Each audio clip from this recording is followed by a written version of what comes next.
Hey everyone, Mark and Steve here.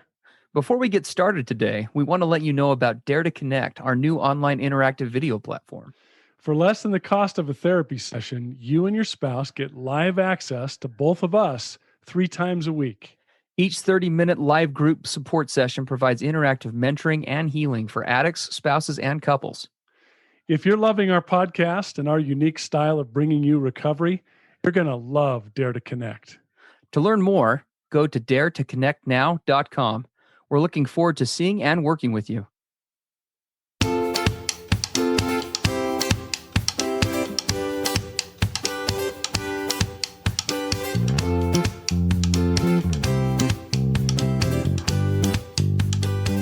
Hey everybody, I'm Steve Moore.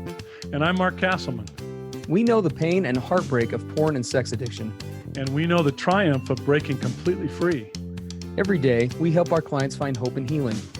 Join us in the fight to take back your life, your marriage, and be stronger than ever. This is the PBSE Squared podcast.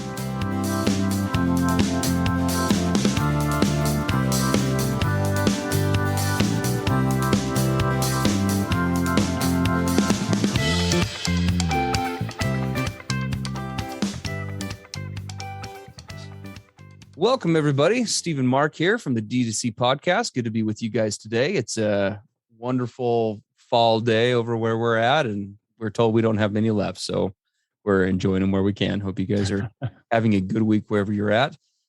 We have got a submission from a listener this week that we wanted to address. We get a lot of questions these days on the podcast, and we appreciate the feedback because we like to make these episodes about what you guys want to talk about. So our request here comes from a listener, and I'll just go ahead and kind of read briefly what she sent us, and then we'll talk about it. Let's see. In fact, I will. Well, let's see. Probably just paraphrasing. Paraphrase it. Yeah, let's just paraphrase it. Why don't we do that? Yep. So long story short, we had a listener who wrote in where her husband's porn addiction was disclosed earlier in the early part of this year. She just found out about it. There had been a lot of years, well over a decade, more or less, of there being a problem that she had recognized. And this is pretty typical of a lot of the wives that we work with, right? Even though they may not know about the pornography or about the other sexually compulsive issues going on, they can tell, they can feel something's off, right? He's withdrawn, he's isolated, there's just a shift in personality, very common. So anyway, long story short, they kind of have gone through this process, and as they've been working on their recovery work together, at one point in time, some time ago, he went through and more or less disclosed, after her finding out some new information, disclosed a lot of really detailed information about some new forms of acting out that she doesn't go into detail about, that carried a lot of detail and were very damaging for her to hear. He got really honest with her and kind of put that all out there. And they, kind of started to move forward. They've done some other things in recovery since. Of late, she's been asking questions about that or referencing back to those times where he made those quote unquote confessions. And he has more or less said he has no recollection, right, of these events. Doesn't recall hearing or saying those things to her, doesn't recall the events ever happening, is not even kind of in a place where to him that those things never even took place. Mm-hmm. And as you can imagine, right, this awesome wife is probably really feeling very confused, and that betrayal trauma we so often talk about on here, that insanity that spouses of guys and other partners going through this process, what they go through, that insanity is just amplified for her. And so she kind of ends with let's see. I feel he has blocked this part of the betrayal out in order to block some guilt.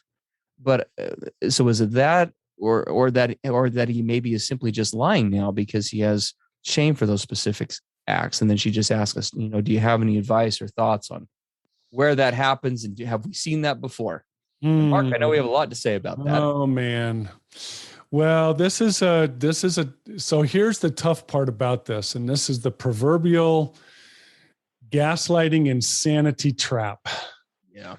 And So here's how it goes. You have some intuition as a spouse. You either know stuff's been going on, or you sense it's been going on. You start to see signs. Maybe your partner begins to be open and vulnerable about some things, but is hiding other things. Maybe there's points of honesty, but then it seems like he or she backtracks.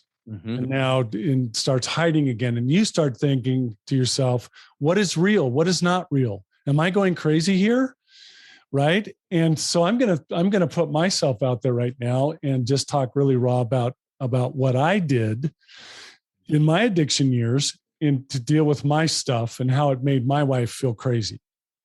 So we as addicts, when we start to, quote, come to ourselves, where we realize that the behaviors we're engaged in are destructive, this isn't really who I am, this isn't what I want, this is starting to create some really severe problems in my marriage, in my career, in my family relationships, and my well-being, right? Whatever it is, you get to the place like, this has got to change. I just can't keep doing this. Or you got caught. And you were confronted and said, look, you either change or we're done, or you change or you're fired. Whatever event it is that brings you as an addict to the place of change, you now start to go into a big old battle with your ego addict brain. Yeah. And I call it shifting back and forth in between Jekyll and Hyde. Jekyll and Hyde, right? I seem to get some reason. I'm honest. I can feel myself getting into a decent place, and then I backtrack, and now the ego takes over. So this happened with me and my wife, and she would start to confront me or start to get raw and honest about what she was sensing, or she'd see me scanning in public, or she'd catch me on my computer, with pornography or whatever. And so I would temporarily, and I really enunciate that, temporarily feel motivated to change. So I would get super raw and honest with her, and I would cry tears, and I would divulge, secret stuff that I had been hiding because I just had to get it off my shoulders. And then a day later, well, I was just going to laughing because an hour later, or a day or a week or whatever, I would have second thoughts. I would regret having been so raw and honest. So what would I do? I would begin to go into gaslighting. Oh, you know what? You remember when I told you that thing the other day? I was just really emotional that day. And that really wasn't accurate. It's not as bad as what I was describing to you. So I would go into minimizing, diminishing, right? Rationalizing. That was a tactic. Sometimes it would just go bat crap lying. It's like, I don't know what you're talking about, sweetheart. That I think you heard me wrong. Or right, here comes the massive gaslighting. I used all kinds of tactics like that because, so let's get raw and honest. If you're listening and you're caught in addiction right now and you're experiencing some of this, part of me would freak out. Whoa, are you telling me that you're actually like considering changing and like leaving behind your favorite drug of choice, your go-to place to self-soothe, medicate, and feel awesome, incredibly amazing when your life is out of control, and you're going to give that up? Oh, hell no. Now here come the ego tactics. Oh, sweetheart, I don't know, sweetheart. I don't know what you're talking about. Or, yeah, I just was really exaggerating. That really didn't happen. Or go back into total hiding and total stealth mode. I mean, I could spend, 3 hours on this podcast talking about all the tactics Mark used when his addict brain freaked out that he might leave the addiction behind. Yeah. So this goes on all the time. Yes. And if I chimed into that, it'd be 6 hours long. 6 hours long. Because you're right. I mean, here's the hard part. There are those rare circumstances where really extreme shame that is often triggered from childhood abuse, PTSD. This guy could have, in a rare scenario, have had actual amnesia, where the shame of disclosing all of his behaviors was so immensely disturbing to his psyche that he just blocked it out. Yeah. That is remotely possible. Yes. And herein comes the gaslighting and the insanity. What if, as I as a spouse, what if that were true? and he's actually telling the truth. Yes. Oh my gosh. And now I'm falsely accusing him. Oh, shoot. Right? Here it comes. Here comes the craziness. Yeah. That's how we as addicts gaslight people, because we know we can cause doubt. We know if there's a sliver of a possibility that Mark could be telling the truth, then my wife's going to go, ooh, do I push this? What if he's being truthful now? Oh my gosh, I've damaged him, and I'm in the wrong. Be that naggy wife. Naggy wife, and oh my gosh, what if? Yeah. So what do you do with this? Well, it's complicated, right? Oh, because man. like I said, I mean, in theory, what's being described is possible. And really a good way to probably talk about this is kind of a subset of a bigger problem that we see a lot. I've worked with several couples that immediately come to mind over the years where, because of logistical timeframes, right? Because this thing was concealed or hidden for so long, right? And has gone on for so much time. I have worked with guys where I can tell that they're doing good recovery work based on our time together and observing the other things we'll talk about in a second, but they legitimately just cannot remember the exact timeline of how things happened, right? They have forgotten certain details. Yeah. Of this instance or that instance, or right. Which, and this is really sad to say, but with extensive histories, which affair happened when, or Yep. before or after another. Yep. What order did it take place? Who was it? What was their name? Where was it?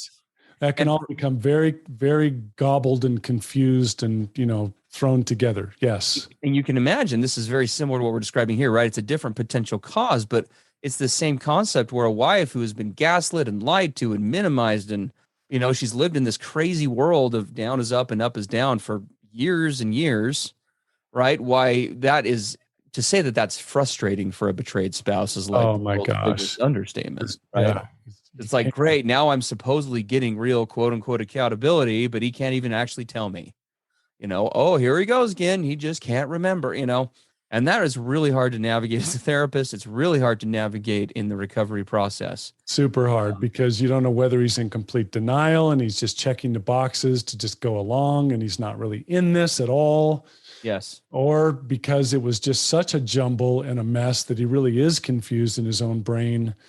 I will tell you, and this is going to be hard for some guys to hear, but I'm going to tell you, I had severe addiction for 3 decades, more than 30 years. It begins to take a cognitive toll. Yeah. You begin to damage your brain. I mean, let's just be honest. There were ways that I did cause harm to my own brain. And now, have I been able to go through a healing process over the years of my recovery? Yes, I have. But I'm going to tell you, for a while, it started to get pretty scary.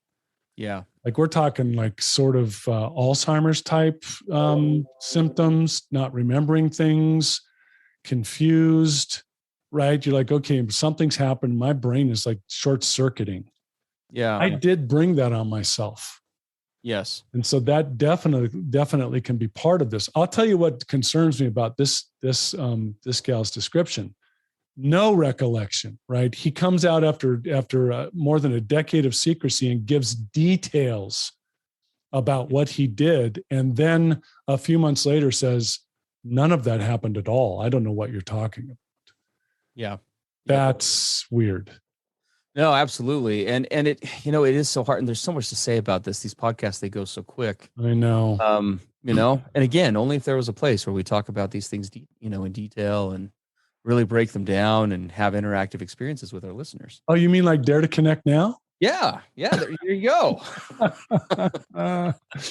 Guys, as you probably heard before, we do offer a current program. It's been up and running for about 6 months called Dare to Connect. We get raw and honest with couples, addicts, and spouses. We do a group for each of those, a support session for each of those every week, in addition to some special sessions in between over different topics. We interact with clients. We answer questions. We really are able to tackle these issues in a forum that we can't on a podcast. So we would love to have you join us. There's a free trial. You can connect yourself on that and look more into it at daretoconnectnow.com. So there's the shameless plug for today. Well, But it does. But if we were to kind of give some quick thoughts, right? yep. To What really do you? address this. Because we could banter back and forth all day long about who's telling the truth, who's not, what's accurate, what's not. Is his brain really shot to crap so he can't remember thing or not? Yes. But what do you do? So this is applicable for every spouse, virtually every spouse in my experience in this process. It is totally natural for the human brain following betrayal to try to remap out new reality. And oftentimes that comes with a really strong push and urge to try to map out the details, not just of where we're at now, but as a part of that to try to map out every detail from the past. And the details from the past are absolutely critical and important to recovery. They absolutely are. But there has to be a recognition that in our experience, finding safety in the details, there is a ceiling to that. And it will only take you so far as far as recovery goes. Long-term real recovery will take things like that and build on that base and comes from being able to adopt and recognize kind of an overview, bird's eye, global view of his recovery efforts and the changes that you are seeing as a spouse across the board. One of the things that we talk about in Dare to Connect oftentimes is that one of the things that is most difficult for an addict to fake is actual insight into something, right? Anyone can list off a checklist of things that they did for recovery today. I went to my meeting, or I went to this, or I did this, or I saw my therapist. Anyone can do that. Right. But it's that versus a spouse being able to say, I went to my meeting tonight and somebody shared about this. And it, for me, brought up a new sense of gratitude for your willingness to work with me on this. Right. Or whatever the case may be. We could give example. Right. But you want to be looking at everything from sobriety, right, to his openness around topics like this one. If you bring up and you say you said these things, does he immediately get defensive and reactive? Is he willing to entertain the possibility that maybe that did happen? Right? Is he open to new information? Is he willing to explore the pain with you? Is he still getting defensive? Is he developing out coping skills? Right? All of those things taken into account, that is where you're going to find that long-term safety and or insight into, should I stay or should we not? Right? When it comes to this relationship. Right. So what's his level of willingness, openness? Is he getting raw and real and authentic? Right. Can he vocalize his emotions? Can he sit with you when you're saying hard things? Can he sit in the pain? Is he able to empathize? Is he able to explore hard things with you? Is he able to share what he's actually learning and how he's growing? Right? Is he able to talk? If you ask him on the spot, what's something you learned in your journaling last night? Is he able to answer you? Or be able to say, you know what, that's a great question. Let me go grab it and I'll share it with you. Right. Those are all hallmarks of good recovery that are much more difficult to fake than, by this point, to say talk is cheap is also the world's biggest understatement, right? So you want to be that. Those are the actions we look to. Yep. Talk is cheap. Show me. And that's how you can start to look at these difficult situations, right? Is he actually telling the truth about not remembering? Does he have something legitimately going on psychologically or neuroscientifically? Okay, that's important to try to get to the roots of, but how does it match up to his behaviors? Yes. What is he doing right now? Is there willingness, leaning in, sitting with you in your pain? Is he changing? Is he working? Is he all in? Yes, absolutely. Right? That's how you start to know if this other thing, what it is or isn't, is how does it stack up against all this other stuff that he's doing or not doing? Yes, absolutely. Really important to look at that. For sure. Awesome, guys. Well, thanks so much for letting us be with you today. We appreciate, as always, you guys reaching out and asking questions. Please keep sending them to us. You're welcome to send questions over at, if you head to the podcast website, over at pbsepodcast.com. There's a contact form on there. We'd love to hear from you and address your issues. And so appreciate being in this fight with you for your marriages, for connection, for recovery, and for sobriety. So, yep. We'll see you next time on PBSE. Have a great week. Everything expressed on the PBSE podcast are the opinions of the hosts and the participants and is for informational and educational purposes only. This podcast should not be considered mental health therapy or as a substitute thereof. It is strongly recommended that you seek out the clinical guidance of an individual qualified mental health professional. If you're experiencing thoughts of suicide, self-harm, or a desire to harm others, please dial 911 or go to your nearest emergency room.